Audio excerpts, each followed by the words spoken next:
Good evening. Welcome to Options Tenor. We're here at SPX. We're going to do multiple time frame technical analysis, Elliott waves, moving averages, levels, all of that good stuff here.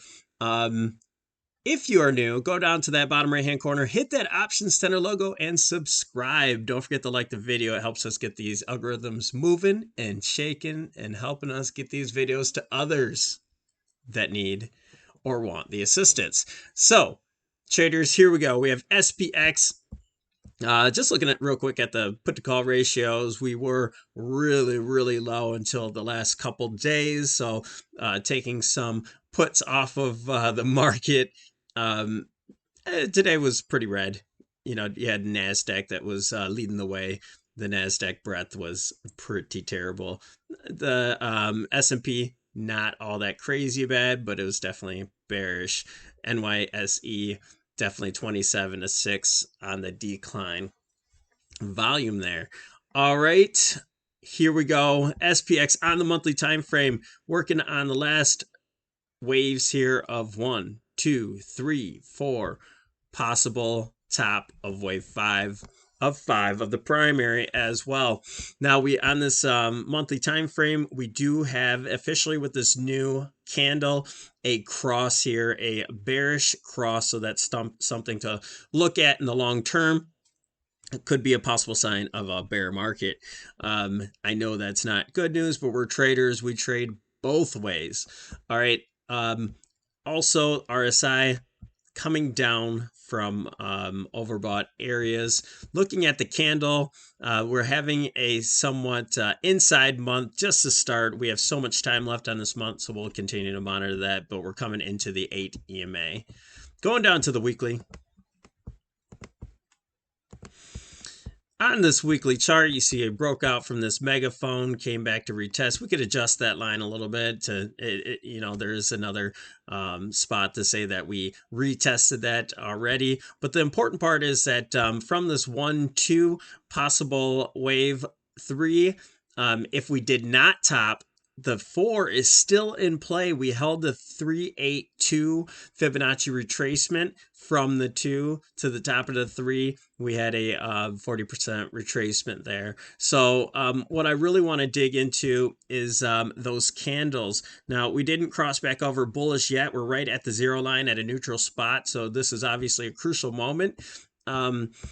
But this rising pivot that we had, it was very important in the past. We've touched that pivot as resistance, support, and back to resistance, and we're now using it as resistance again. So this is a good spot to play against. We are playing puts at this time, even though we're on top of sideways moving averages. These aren't moving up, so these are pretty neutral. Perhaps we oscillate back and forth, but right now we have something to put our back against. We're looking to the downside. We start breaking underneath 4507, and we might consider that some follow through for this reversal weekly candle.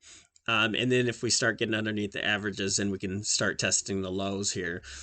We get underneath this low candle, and we're talking a whole new ball game. That this is probably a 1, 2, and working on wave 3. All right, going down to the daily. Trend is our friend. We had a large move to the upside in the MACD, starting to not make a cross, but starting to wane a little bit, maybe headed back to the downside. We came up to about the 60-65 area in the RSI and coming back on that as well. This could just be a pullback after such an explosive move, but that's what we're going to be monitoring. You have this consolidation area where these two support and resistance lines are. Couldn't quite get back in this area. We call that a fake break, so it's headed back down. If we zero in just a little bit more, we have what looks like a possible 1, 2, 3, 4, and then moving up to wave 5. That would be the bullish scenario. So the bearish scenario would be that this is already an A, B, and then we had a C ending right here with the fake break, and then we retested the area, and that could be a 1, 2, and now we have a wave 3 headed down 4, 5 as a possible larger wave 1, 2, and then headed down much, much lower. So we lost the 8 EMA and also the 100. We'll see how we end up tomorrow. We want to get underneath, if you're a bear, this 4507 candle and start headed to the downside. Now, what we're going to play into as with these puts is into the 200-day moving average and also the support area. That's going to be sort of our zone that we get out. We lighten our risk, because this simply could be and I'll show you in the next time frame, 1, 2, 3, and this could be an A, B, C into 4, and then 5 up. All right, let's go down to the 65, see what we can see on that time frame a little bit closer. And this is that rising pivot that we used our back against, and we're coming back down. So that's just another angle at that. But if we are looking at this, it does look like an impulsive wave down, a 5-wave move down. And if this is a 3-wave move up, this could also be a 5-wave move down for a zigzag. Okay, a 5-3-5 would be a very common correction for a zigzag, and then we start headed to the upside. The other idea would be a 1-2. And then start ahead at 3 much lower. Now I'll show you on the Elliott wave analysis that what we're actually doing here. And if we can just put our pointer on.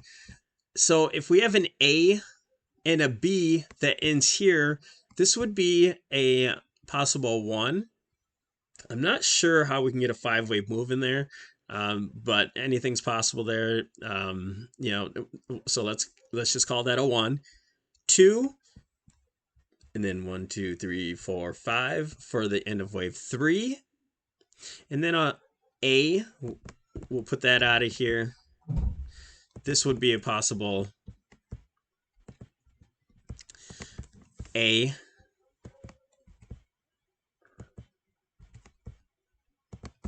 B, whoops, B, C into wave 4. And that would bring us right into this 382. So if that's the case, and you have if this is a wave 4, then this A could equal wave C. So if we use our tools, get the length of wave A, put it at the end of wave B, then you notice that 100% move is going to be right at that 44.56 to 60 area, which would be right into the 382 zone for a typical wave 4 retracement. So we would take risk off right in that area just in case that's a wave 4 and see what happens after that. Now, if we start to get a bounce from that point, that's not an end all be all. Doesn't mean go straight up long. That could just be something that starts to end up as a 1-2, 1-2 setup. This could be a 1-2, 1-2 setup into a much larger wave 3. So we really have to be careful when we start to bounce here. You want to get a nice maybe maybe a 1-2, some sort of structure that says we're starting to move higher. But you can use this 44.60 area as a stop loss as well if you start to go to the upside. Now the other scenario, if we move this B over here and we truncate that last wave here as a wave 5 there, then we can consider this a B, and then we just move up our analysis, and this would say that our wave has ended already. This would be an A, B, and that we would end wave C up here that we've already ended, and we'd move the C over here, and so we'd move our count to a 1, 2, 3, 4. And that wave 5 would have said we ended already. And so that would be the ABC correction. And now we would not be looking for this as an ABC. And this tracement would no longer be good to us. And we'd consider this a 1, 2, and then 3, 4, 5, impulsive wave down, possibly into a larger series, a larger wave 1, 2, and then 3 headed into a bear market there. So those are pretty much our two bearish. One's slightly bullish and then bearish, and then the other is just already into the bear run. On the bullish scenario where we have an ending diagonal, we don't think that's really possible here, that the wave 4 is over at the 23.6. I don't think that's really likely. And this be a 1, 2, 3, 4, 5 up. It's still possible because we stopped at a higher low, but it's just so close. We'd really have to defend this, and we couldn't come underneath this 4507.57 candle down here. So we'll really watch this this bottom here. We start to break that, and then we know we're going a little bit lower. And then the ending diagonal situation would be out of the scenario. Okay, but officially it's not. It's just really unlikely at this point. All right, I think that's all I have to show you. I hope all that helps. The VIX is up today. We're gonna keep monitoring this. I'll if you want to join the Patreon, we're gonna have some a lot more videos coming up here. Maybe the Nasdaq and gold. A lot of things happening. I'm gonna put on some official trades. I've shied away from that for just a little bit while we were trying to figure out what was happening. So thanks for joining us here at Options Center. Have a wonderful evening. We'll talk to you tomorrow.